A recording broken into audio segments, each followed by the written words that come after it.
গরমকালের পড়ন্ত বিকেল, গ্রামের এক কোণে রাজুর চায়ের দোকান। প্রতিদিনের মতো সেখানে আড্ডায় মেতেছেন তিন বন্ধু। রাজুর হাতের এক ভার ধোয়া ওঠা চা ছাড়া গ্রামের মানুষের সন্ধেটা যেন ঠিক জমে ওঠে না। মাচায় বসে থাকা যুবক মহিন হালকা ঠাট্টা করে বলল, রাজু ভাই, আজ বড্ড দেরি হয়ে গেল। সূর্য ওদিকে আমাদের আগে বাড়ি চলে গেল। পাশে বসে থাকা বিপ্লব একটু উদাসীন স্বভাবের। সে চায়ের কাপে চুমুক দিয়ে বলল, কিছু কথা থাকে যা চা দিয়ে মেটানো যায় না, বুঝলি মহিন? তবে চা সেই না বলা কথাগুলো শোনার ধৈর্য দেয়। এমন সময় ধুলো উড়িয়ে এক বৃদ্ধকে আসতে দেখা গেল। পরনে সাধারণ পোশাক, কিন্তু চোখে মুখে এক গভীর অভিজ্ঞতার ছাপ। তিনি হলেন পীযূষ কান্তি দাস, গ্রামের সবার প্রিয় পীযূষ স্যার। তাকে দেখেই আড্ডা যেন নতুন প্রাণ পেল। আসুন পীযূষ স্যার, আজ কি কোনো নতুন গল্প আছে? পীযূষ স্যার বেঞ্চে বসে দীর্ঘশ্বাস ফেলে বললেন, আজ কোনো বানানো গল্প নয় বিপ্লব। আজ এক চায়ের মতোই তিতো মিষ্টি সত্যি কাহিনী শোনাবো, যা আমার অতীত আর সম্ভবত আমার অসম্পূর্ণ বর্তমানও। পীযূষ স্যার উলুখোলা গ্রামের সেই স্মৃতি বলতে শুরু করলেন। বহু বছর আগের কথা। আমি তখন উলুখোলা গ্রামের এক সরকারি স্কুলের প্রধান শিক্ষক। সেখানেই আলাপ হয়েছিল রূপশ্রীর সাথে। রূপশ্রী, সে এক শান্ত মায়াবী মেয়ে। আমাদের মন দেওয়া নেওয়া হয়েছিল ঠিকই, কিন্তু গ্রামের রাজনীতি আর পারিবারিক আদর্শের লড়াইয়ে সেই সম্পর্ক টেকেনি। একদিন সকালে গিয়ে দেখলাম ওর সেই নির্দিষ্ট বেঞ্চটা খালি। রূপশ্রী ওর পরিবারের সাথে গ্রাম ছেড়ে চলে গেছে কেশবনগর। কোনো বিদায় নেই, কোনো শেষ দেখাও নেই, শুধু একরাশ শূন্যতা রেখে গিয়েছিল সে। তারপর মহিন রুদ্ধশ্বাসে জিজ্ঞাসা করল, প্রায় 15 বছর কেটে গেল। হঠাৎ একদিন এক পুরনো হোল্ডেতে খাম এলো আমার নামে, রূপশ্রীর চিঠি। ও লিখেছিল ওর কষ্টের কথা। এক মদ্যপ স্বামীর অত্যাচারে ওর জীবন অতিষ্ঠ ছিল। তারপর স্বামী ওকে ছেড়ে চলে যায়। শেষে ও লিখেছিল, যদি কোনোদিন শিবনগর আসো, তবে আমার দোরগোড়া থেকে ফিরে যেও না।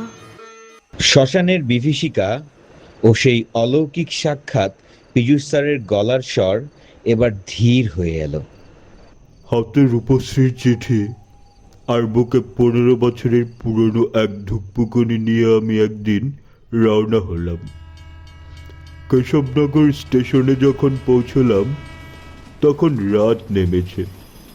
গ্রাম পর্যন্ত যাওয়ার কোনো গাড়ি নেই।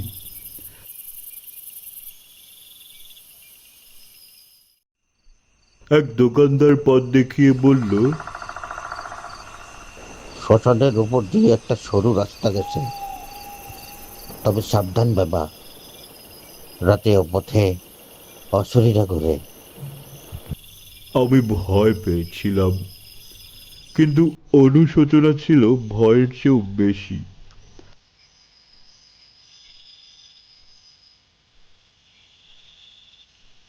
হাঁটতে হাঁটতে যখন শ্মশানের সেই বিশাল বটগাছটার কাছে পৌঁছলাম, চারপাশ নিঝুম হয়ে গেল।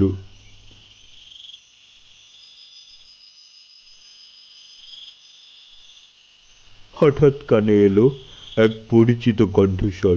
পীযূষকান্ত। দোকানের আড্ডায় তখন পিন পতন নীরবতা। পীযূষ স্যার বলতে লাগলেন, তাকিয়ে দেখি গাছের নিচে সেই চিরচেনা লাল শাড়ি পরে রূপশ্রী দাঁড়িয়ে।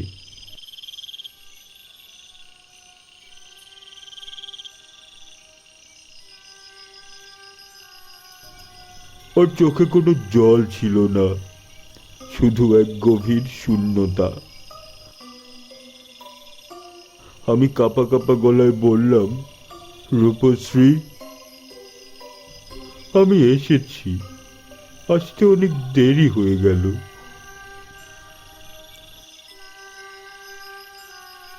ও আমার খুব কাছে এসে দাঁড়ালো।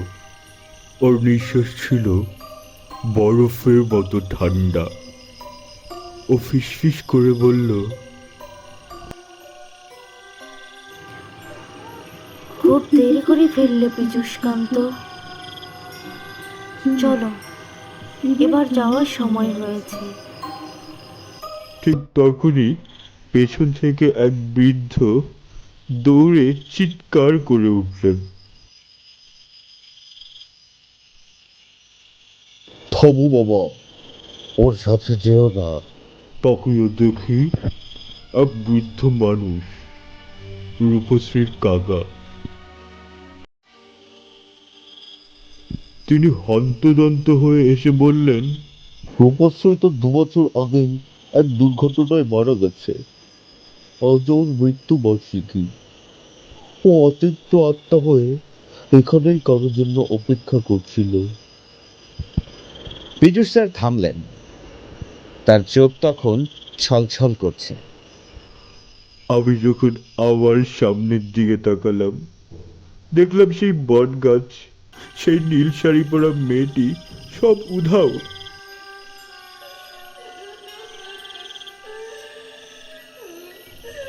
শুধু বাতাসে এক করুণ কান্নার রেশ থেকে গেল।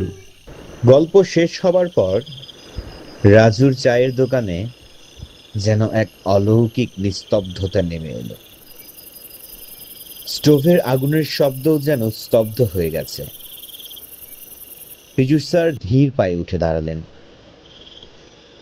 তিনি যাওয়ার আগে শুধু বলে গেলেন, লোকে বলে আমার গল্পে ভূতের ভয় থাকে, কিন্তু আসলে ওগুলো ভূত নয়, ওগুলো হলো